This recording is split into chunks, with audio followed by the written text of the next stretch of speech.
The scent of gardenias and old money filled the grand ballroom of the Astor Hotel.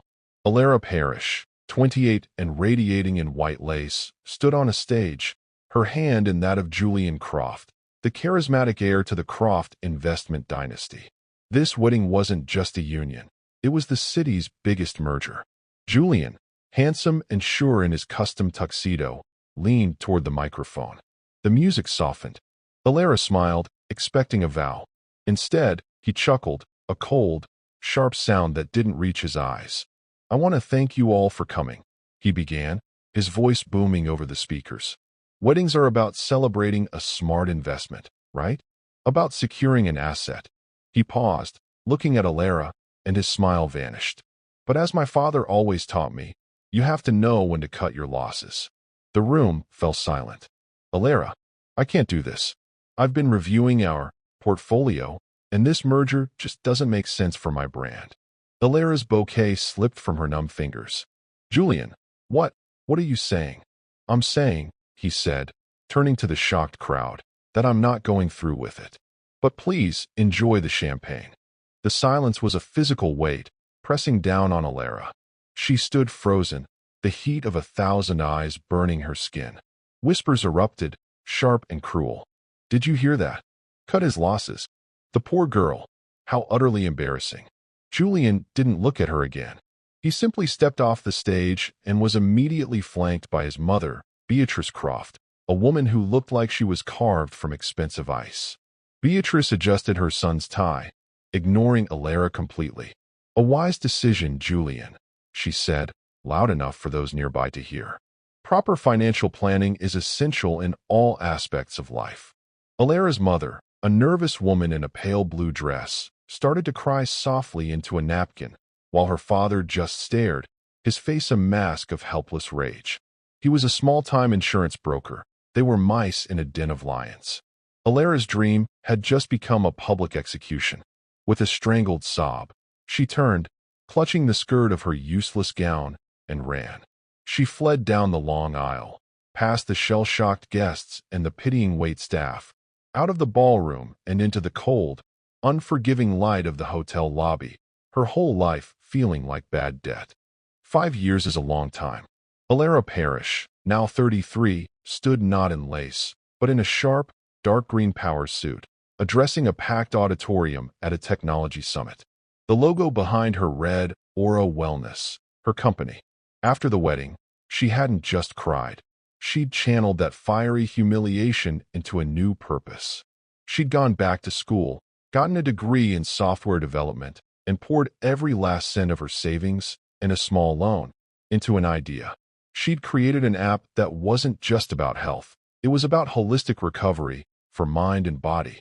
Aura Wellness became a sensation, a billion-dollar company built on empathy, a concept the Crofts would never understand. "We are not our lowest moments," she said, her voice clear and strong, commanding the room. "We are our capacity to rebuild. Our health is our greatest asset, and our peace of mind is the ultimate dividend." The crowd rose to their feet in applause. Her phone buzzed as she walked off stage. It was a producer from Market Makers, the biggest financial news show on television. "Ms. Parrish," the email read, "we'd love to have you live in studio. We're doing a segment on disruptive tech, and we have a special guest from the traditional investment world to debate you." Elara sat in her minimalist corner office, the New York skyline glittering behind her. Her head of marketing, Ben, a sharp man in his 40s, looked anxious. "Live TV? A debate?" he said, pacing. "Elara, this smells like a setup. Market Makers is ruthless. They don't care about wellness. They care about conflict. And this special guest part, it's a red flag." Elara swiveled in her chair, calm. "Ben, Aura Wellness is launching its new software update next quarter. The exposure is priceless. I can handle a debate. It's just business." "But what if it's not?" he pressed. "What if it's someone personal?" Elara's smile was thin. "Then it's an even better marketing opportunity." Across town, in a steel and glass boardroom, Julian Croft, now 35, tossed the same invite onto his desk. His mother, Beatrice, sat opposite him, her expression as severe as ever. This Aura Health app, it's sentimental nonsense, Julian scoffed. People want hard investment strategies, not apps that tell them to breathe. Exactly, Beatrice agreed. This is your chance to remind the market what real financial strength looks like. Go on that show and dismantle her entire business model. Show them the difference between a real investment and a children's toy. Julian smirked. Consider it done. I'll teach this disruptor a lesson in grown-up finance. He hadn't even bothered to look up who the founder of Aura Wellness was. The on-air light glowed a menacing red. The studio was cold, the bright lights humming. Elara sat poised on the left, the picture of modern wellness and success. The host, Maria Vance, a woman known for her tough questions, sat between them. "Welcome back to Market Makers," Maria said, smiling at the camera. "We're joined by Elara Parrish, the founder of the billion-dollar health and wellness app, Aura Wellness." "Welcome, Elara." Elara nodded graciously. "And our counterpoint," Maria continued, turning, "from the world of legacy finance, Julian Croft, CEO of Croft Investments." Julian, preening in his expensive suit, hadn't looked at Elara. He was focused on the camera. "Maria, let's be blunt," Julian started, his voice dripping with condescension. "These new tech apps are a bubble. They're based on feelings, not fundamentals. In my world, you need solid assets, not Aura. It's a frivolous investment for people with too much time." He finally turned, ready to dismiss his opponent, and his smirk froze. The blood drained from his face. He stared, speechless. Elara met his gaze, her calm as solid as ice. Maria, sensing television gold, leaned in. "Miss Parrish? Your rebuttal to Mr. Croft's claim that your company is a frivolous investment?" Elara smiled, never breaking eye contact with Julian. "It's good to see you, Julian. I'm surprised you're an expert on bad investments. As I recall, you once called me one." Julian's face went pale, then flushed a deep, blotchy red. He looked like a man who'd been slapped. "Elara, what is this?" he stammered, his polished CEO persona shattering in real time. He tugged at his collar, his eyes darting to the studio cameras, then back to her, horrified. Maria Vance, the host, pounced. Her eyes lit up. "Wait, Mr. Croft, did you just call Ms. Parrish a bad investment? Do you two know each other?" Elara simply smiled, a picture of serene confidence. "We were briefly acquainted. But Mr. Croft is right about one thing. Financial planning is crucial. That's why Aura Wellness isn't just an app. It's a technology platform dedicated to our users' most valuable asset, their long-term health. We've found that when people manage their personal wellness, their financial health often follows. Our model isn't built on feelings, Julian. It's built on data, results, and a 400% year-over-year growth." Julian, fumbling, tried to regain control. "She's twisting the narrative.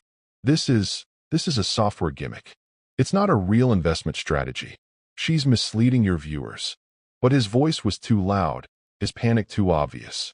The producers in the control room were screaming into the host's earpiece. "Keep rolling. Don't cut to break." Maria Vance turned to Elara, her expression sharp. "Ms. Parrish, a strong accusation from Mr. Croft. How do you respond?" Elara leaned forward, her voice dropping slightly, becoming intimate with the millions watching. "I respond with facts, Maria.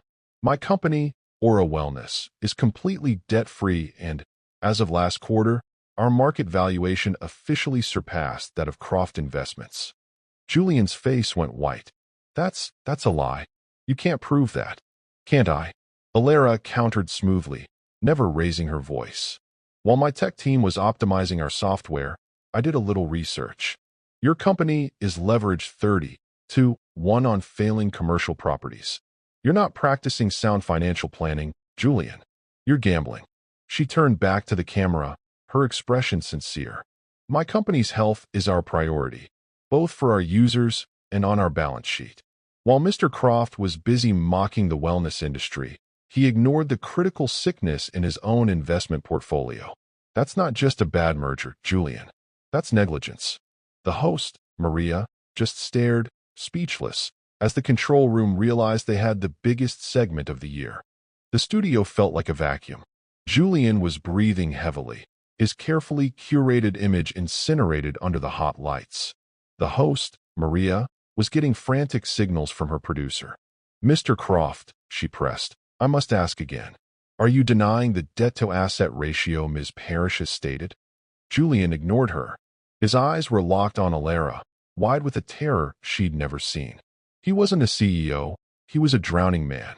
"Elara," he said, his voice dropping to a desperate, hoarse whisper, live on air. "Please. You don't understand. This isn't just me. It's my family. My mother." He was openly begging. "We can fix this. Your tech, it's clearly revolutionary. My investment network, we could partner. A new portfolio. We could merge Aura Wellness with Croft Investments." Elara stared at him, her expression unreadable, letting him unravel. "A partnership, Julian? You want to invest in me now?" "Yes. Anything," he pleaded, leaning so far over the desk he nearly knocked over his water. I made a terrible mistake. A financial miscalculation. I'll admit it. Just retract the statement about my debt. Tell them you misspoke." Elara watched him, her expression unmoving.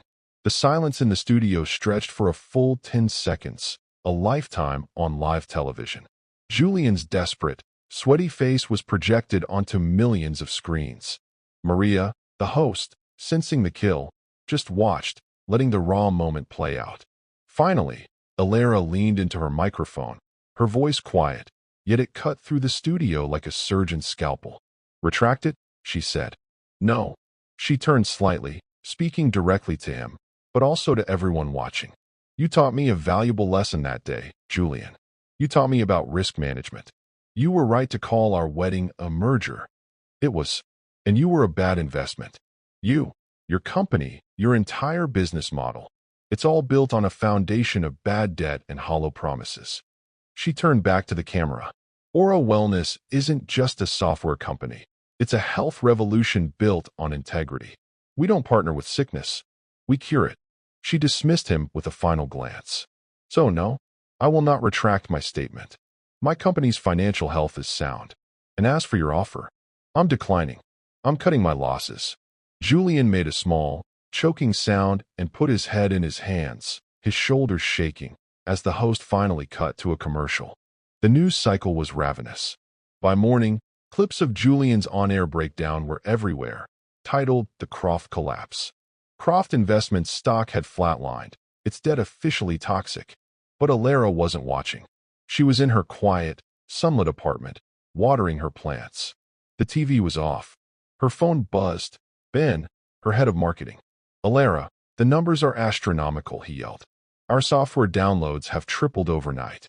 The analytics show our brand health is at 98%. We're getting investment offers from every major tech firm in the country. You didn't just win a debate, you conquered the market." Elara smiled, but her eyes were on the door. "That's wonderful, Ben. Send me the quarterly portfolio report, and let's schedule a wellness day for the staff. They earned it." She hung up just as the door opened. It was David, her husband of 2 years, a pediatric health specialist. He looked tired, his scrubs rumpled. He hadn't seen the show. He'd been in a 12-hour surgery. "Hey," he said, kissing her softly. "Sorry I'm late. Rough one." He saw her business suit still hanging on the closet door. "How was your big tech interview?" "It was eventful," Elara said, handing him a cup of coffee. He simply took her hand, his thumb tracing her wedding ring. "Well, you're home now. That's all that matters. My investment in our quiet night is about to pay off." She leaned her head on his shoulder, breathing in his familiar, comforting scent. She thought, this is the real comeback. This is the ultimate wellness. She wasn't the woman who was humiliated. She was the woman who was home.